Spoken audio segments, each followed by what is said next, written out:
Bonjour les troisièmes, on se retrouve aujourd'hui pour compléter la page 43 de votre livret, toujours à propos du théorème de Thalès. Donc la vidéo précédente commence à dater, mais j'espère que vous n'avez pas tout oublié. Donc on avait parlé des agrandissements des réductions, des triangles semblables, et en particulier de leur longueur proportionnelle. Donc rappelez-vous, on avait tracé deux triangles, et puis on avait placé leur longueur dans un tableau, pour bien confirmer que les longueurs de leur côté étaient proportionnelles. Donc j'avais expliqué en introduction qu'on pouvait disposer ces triangles d'une façon particulière, avec des côtés qui alors devenaient parallèles, et c'est l'objet du théorème de Thalès et de la page 43 d'aujourd'hui. Donc la page commence avec un cas particulier, évidemment, qui fait référence à la partie précédente, que je viens juste de vous montrer. C'est un cas particulier, puisque les deux triangles que vous avez ici, on retrouve les deux triangles, sauf qu'ils sont disposés d'une façon particulière. Alors je vais remettre les mêmes couleurs, c'était depuis le départ, j'ai choisi une couleur claire et une couleur foncée. Donc vous voyez la raison maintenant, c'est que le petit triangle je le fais en foncé, et le triangle qui est dessous je le fais en clair. Et ainsi vous imaginez bien que la partie qui est sous la partie bleu foncé, c'est une partie bleu clair. Pour jamais perdre de vue que le théorème de Thalès, on a deux triangles, c'est fondamental.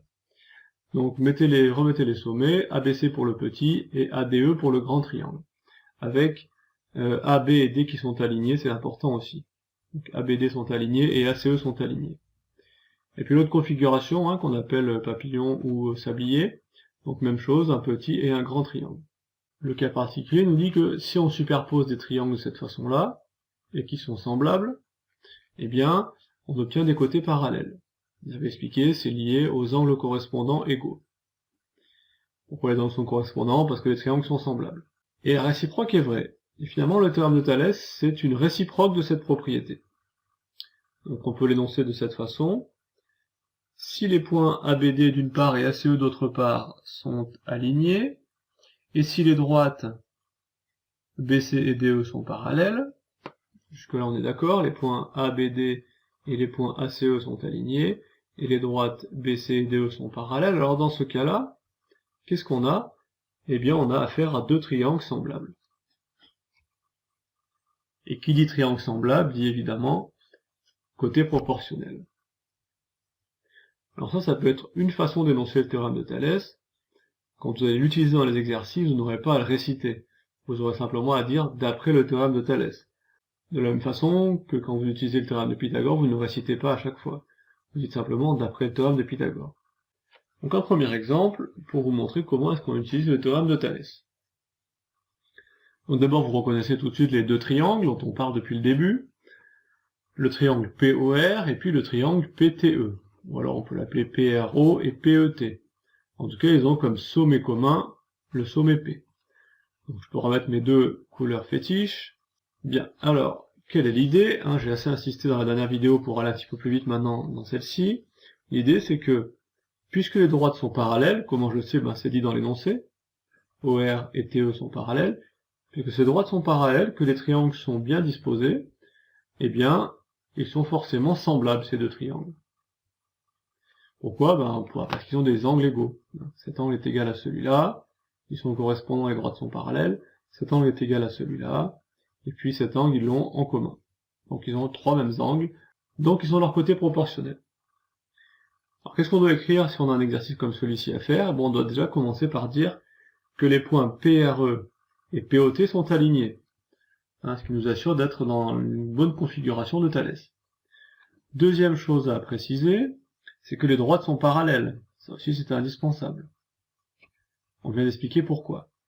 Alors si ces conditions sont réunies, on peut utiliser le théorème de Thalès. Donc on va écrire, d'après le théorème de Thalès, les triangles PRO et PET sont semblables. Et si ces triangles sont semblables, eh bien on peut tout de suite mettre leur longueur dans un tableau de proportionnalité, comme on l'a déjà vu.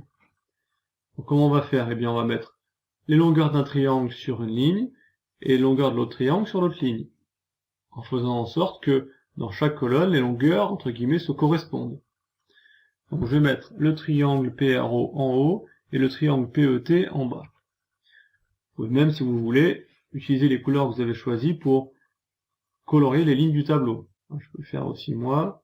Alors le triangle PRO, c'est celui qui est en bleu foncé. Je vais faire comme ça. et le triangle PET, c'est celui qui est en bleu clair. Alors ça paraît un peu lourd peut-être pour ceux qui ont compris, mais c'est important quand même de bien comprendre que toutes les longueurs d'un triangle sont sur la même ligne et toutes les longueurs de l'autre triangle sont sur l'autre ligne. Ce qui est logique puisque c'est les longueurs d'un triangle qui sont proportionnelles aux longueurs de l'autre triangle. Alors, quelles sont ces trois longueurs? Donc si je commence par le triangle PRO, ces trois longueurs sont PR, RO et OP. Donc je vais simplement écrire ça, PR, RO et OP. Le triangle PET, il a comme côté PE. Alors pourquoi est-ce que j'ai mis PE dans cette colonne? Eh bien parce que j'ai choisi PR pour le petit triangle, la longueur qui correspond pour le grand triangle, c'est bien PE. Vous voyez bien que PR correspond à PE. Ensuite, le côté RO qui est ici, il correspond au côté ET. Donc en dessous de RO, je vais mettre ET. Et puis le côté OP, qui est ici, il correspond au côté TP. Voilà, il me reste à remplacer toutes les longueurs que je connais par leur valeur numérique, disons. Alors, est-ce que je connais le côté PR? Bien oui, c'est donné ici, c'est écrit ici sur la figure, PR égale 5 cm. Donc je vais écrire comme ceci, PR égale 5 cm. Alors j'ai mis en gris un petit peu, disons, comme si vous faisiez au crayon en papier, puisque finalement, après, ce qui va m'importer, c'est de travailler avec les nombres. Donc je vais oublier un petit peu les longueurs écrites avec des lettres, et puis je vais m'intéresser seulement aux nombres. Donc 5 cm pour PR. Est-ce que je connais PE? Non. Donc je ne mets rien. Est-ce que je connais RO? Non plus, je ne le connais pas. Donc je me laisse vide pour l'instant. Est-ce que je connais ET? Non plus. Est-ce que je connais OP? Oui, OP je connais, ça fait 3,5 cm. Et puis est-ce que je connais TP? Alors attention, TP ça va du point T jusqu'au point P, donc il faut additionner évidemment 2 cm plus 3,5, ce qui me donne 5,5 cm. Bon, j'ai bien avancé, donc le but c'est de calculer la longueur PE. C'était l'objet de la question. Hein, si on relit, on veut calculer la longueur PE. Donc la longueur de ici jusqu'ici. Alors si je reviens à mon tableau, bah ça tombe bien puisque si j'utilise cette colonne avec cette colonne, en sachant que c'est dans la haute proportionnalité, j'ai bien 3 cases et il m'en manque une. En fait, ça va vous gêner que la case du milieu, on la connaisse pas, et bien on fait comme si elle n'existait pas. Hein, je pourrais la cacher, on n'en a pas besoin finalement, parce que ni RO ni ET ne sont demandés, et ils sont pas utiles pour trouver la longueur PE. Donc je peux aussi vous les cacher comme ceci, la colonne du milieu. Donc vous n'aurez pas, vous, évidemment, dans un exercice à la gommer ou à faire quoi que ce soit, mais c'est pour que les choses soient peut-être plus claires pour l'instant. Donc j'ai 5 cm, 5,5, 3,5, il faut que je trouve la longueur ici qui me manque. Donc toutes les méthodes vues sur la proportionnalité peuvent être utiles. Celle que vous préférez, je sais bien que c'est le produit en croix, pour la plupart, donc faites un produit en croix, autrement dit 5,5, on part de cette case, on multiplie par celle-là, on divise par celle-là, et on revient trouver le résultat ici. Donc 5,5 multiplié par 5, divisé par 3,5. Donc je vais écrire le calcul. Donc on prend sa calculatrice et on va calculer 5,5 fois 5 divisé par 3,5 et on trouve environ 7,9 cm. N'oublie pas de reprendre son dessin et de vérifier si ça paraît cohérent. Donc est-ce que le segment PE peut mesurer 7,8 cm? Bien oui, il n'y a rien de choquant. Hein, le côté ici mesure 3,5, celui-ci fait 2. Celui-ci mesure 5 cm, celui-ci en tout fait 7,8. On n'a pas de choses qui paraissent complètement absurdes. Notre résultat paraît donc vraisemblable. Donc vous avez sûrement d'autres rédactions possibles, y compris dans votre livre. J'ai moi-même enseigné parfois le théorème de Thalès un peu différemment, dans sa formulation et dans son utilisation. Mais après réflexion, je pense que c'est la méthode qui vous fera faire le moins d'erreurs. Et en plus, c'est la méthode où vous montrez que vous avez bien compris ce qu'il y a derrière et cette notion de triangle semblable et de longueur proportionnelle. Donc le théorème de Thalès, à quoi il sert? Eh bien, il sert seulement à ça, à calculer des longueurs. Donc ça peut être la longueur d'un triangle, ça peut être cette longueur ici aussi, ça pourrait être, dans des cas un peu plus complexes, juste cette longueur-là. Encore que ce soit pas beaucoup plus complexe, il suffit de calculer la grande longueur ici, et puis de soustraire celle-là. En tout cas, le théorème de Thalès ne va servir qu'à ça, à calculer des longueurs dans des triangles, en sachant que des côtés ici sont parallèles. Alors la réciproque du théorème de Thalès est vraie également. Alors attention, il faut essayer de suivre un peu. Comme le théorème de Thalès, c'était la réciproque de ce cas particulier qui est énoncé ici, la réciproque de la réciproque, si je peux dire ça comme ça, et bien on va retomber sur ce cas particulier finalement. Donc j'ai précisé, voir le cas particulier en haut de page. Donc si deux triangles sont disposés en configuration de Thalès, comprenez maintenant ce que ça veut dire, et sont semblables, alors ils définissent des droites parallèles. Vous avez la place, pas beaucoup de place, mais vous avez quand même un petit peu de place pour qu'on fasse un petit exemple.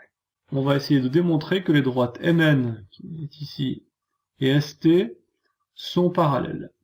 Comment est-ce qu'on peut faire ça? Comment est-ce que le théorème de Thalès peut nous aider à faire ça? Eh bien, il s'agit donc de montrer que ces deux triangles sont semblables. Ils ont la même couleur ici, mais vous les voyez parfaitement. Donc le triangle SOT d'une part, et MON d'autre part. Alors comment est-ce qu'on va pouvoir se rendre compte qu'ils sont bien semblables? Eh bien, si leurs longueurs sont proportionnelles.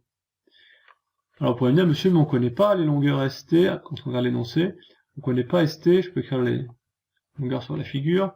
Donc, OM mesure 2,8, donc 2,8 ici.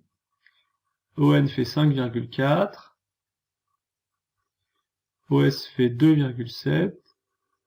Et OT fait 1,4. Mais je connais pas ST et je connais pas MN. Est-ce que sans les connaître, je peux quand même savoir qu'ils sont semblables? Eh bien, la réponse est oui. Donc il suffit de prouver que les deux petits côtés sont proportionnels aux deux grands côtés ici, sans avoir d'informations sur les deux ici. Ça suffira pour être sûr que les triangles sont semblables. Donc on va l'écrire. Il suffit de vérifier que les côtés SO et OT du petit triangle sont proportionnels aux côtés MO et ON du grand triangle. Voilà, il suffit de le faire, mais il faut quand même le faire. Alors comment on montre que des côtés sont proportionnels? Et bien encore une fois, le plus simple c'est de refaire un petit tableau avec 4 cases, et je vais marquer dans mon tableau les longueurs en question. Alors je pourrais marquer les longueurs du petit triangle en haut, donc SO égale, et puis OT égale. Et puis celle de l'autre triangle en bas, donc celle qui correspond à SO c'est ON. Donc en dessous de SO il faut que je mette ON. Et puis l'autre, la dernière, c'est donc OM. Alors, combien elles mesurent, toutes ces longueurs? Eh bien, je les ai toutes. La question, c'est pas d'en calculer une, c'est de savoir si elles sont proportionnelles. Donc, 2,7, 5,4, 1,4 et 2,8. Donc, je vous l'ai déjà expliqué, mais si la question, c'est de démontrer que les droites MN et ST sont parallèles, eh bien sûr, c'est qu'elles le sont. Donc, si vous arrivez à la fin, à votre conclusion, les droites MN et ST ne sont pas parallèles, eh bien, vous êtes trompé. Ou alors l'énoncé était faux, mais c'est rarissime. Bien, alors comment est-ce qu'on reconnaît qu'un tableau est un tableau de proportionnalité quand il est déjà tout rempli comme ça? Et la méthode la plus simple, c'est la suivante, c'est de multiplier 2,7 avec 2,8, donc on multiplie ces deux-là ensemble, et puis on multiplie l'autre diagonale, on multiplie celui-là avec celui-là. Et si ces deux produits donnent la même réponse, donnent le même résultat, eh bien c'est que les quatre nombres sont proportionnels. Alors c'est parti. 2,7 fois 2,8 égale, et puis 5,4 fois 1,4 égale. Donc je vais le faire devant vous à la calculatrice. Alors c'est parti, 2,7 fois 2,8 égale 7,56. 7,56. Et puis deuxième diagonale, si je peux dire ça comme ça, donc 5,4 fois 1,4 égale, 7,56. Donc c'est bon. Qu'est-ce qui est bon? Que les longueurs des côtés du petit triangle et du grand triangle sont proportionnelles. Et donc les triangles sont semblables. Et donc on a bien affaire à deux droites ici, ST et MN, parallèles. Donc s'il vous reste un tout petit peu de place pour finir de rédiger cet exercice, il faudrait écrire, donc les triangles STO et MON sont dans une configuration de Thalès, et ils sont semblables. Donc les droites ST et MN sont parallèles. Alors on risque de peut-être paraître un peu lourd, mais on va quand même écrire une dernière chose sur cette page qui est déjà bien complète, bien chargée. Il reste un petit peu de place à côté du dessin du théorème de Thalès, ici. Et j'aimerais qu'à côté de la figure, on fasse un petit peu un bilan sur tout ce qu'on peut dire sur ces deux triangles. La première chose qu'on peut écrire, c'est tout d'abord le fait que les triangles sont semblables. La deuxième chose qu'on peut écrire aussi, c'est que les longueurs des côtés sont proportionnelles. La troisième chose qu'on peut écrire, on en a parlé aussi longuement dans la dernière vidéo, c'est que le grand triangle est un agrandissement du petit triangle. Et puis la dernière chose, on en reparlera sur la page suivante, c'est que le grand triangle est l'image du petit par une homothétie. Donc c'est la dernière des transformations qui nous reste à voir. Je rappelle qu'on a déjà vu la symétrie axiale, la symétrie centrale, la rotation et la translation. Donc ces 4 premières transformations ne touchaient pas aux longueurs, disons, des figures qu'elle déplaçait, entre guillemets. L'homothétie, par contre, oui. Le petit triangle est l'image du grand triangle par une homothétie. Et bien toutes ces phrases, finalement, ont le même sens pour ce problème. La page 43 est maintenant terminée, donc vous pouvez, comme habituellement, vous plonger dans votre cahier d'exercice, votre livret d'exercice. Vous trouvez l'exercice sur le théorème de Thalès aux pages 62 et 63. Donc la page 62, c'est l'utilisation du théorème de Thalès, donc des longueurs à calculer. Et puis la page 63, c'est l'utilisation de la réciproque du théorème de Thalès. Donc la question, c'est est-ce que les droites sont parallèles ou pas? Et puis à la page 64, vous trouverez, si vous voulez aller un petit peu plus loin, des problèmes de brevet. Bonne journée à tous. Pour mes reps, ça change pas. Great teacher, ça fait. Si aujourd'hui je prends le micro, c'est pas pour me la jouer balèze. C'est qu'après Pythagore, y'a le théorème de Thalès. On reste sur les triangles, mais il en faut deux qui ont un sommet en commun, alors trouve-le. Y'a 2 triangles et y'a 2 configurations. Soit ils sont emboîtés, soit en mode papillon. Dans les 2 cas, faut vérifier l'alignement. En gros que les 5 sommets tiennent sur 2 segments. Faut absolument qu'il y ait 2 côtés parallèles. Et tout ça faut que tu l'écrives, ouais, n'est pas la flemme. Sans ça ce n'est pas la peine d'utiliser le théorème. Il faut 3 conditions, si t'en manques une, et bah c'est faux man. Toi tu les as, tu veux la suite, mais avant on dira de nos 2 triangles qu'il y en a un petit et un grand. Et bah leurs côtés sont proportionnels, mais prends-les dans l'ordre, sinon y'a problème. En gros en multipliant les côtés de l'un par une même valeur, t'obtiens les longueurs de l'autre. Je te conseille de partir du sommet commun et des côtés alignés, ça t'évitera de faire des fautes. Et ça, toi t'en es peut-être pas conscient, mais c'est la même que l'égalité des 3 quotients. Les côtés alignés entre les parallèles tu regrouperas, et il faut que tu partes du même triangle à chaque fois. Et là on doit remplacer tous les côtés qu'on connaît à l'aide de l'énoncé ou d'une figure bien codée. En fait le quotient c'est le résultat d'une division. Celle-ci c'est pour ceux qui ont fait leur 6ème dans un buisson. Donc tu remplaces et tu retiens le quotient dont on connaît les 2 longueurs. C'est important, c'est grâce à lui que tu pourras faire ton produit en croix. Si tu sais pas ce que c'est, j'en parlerai peut-être une autre fois.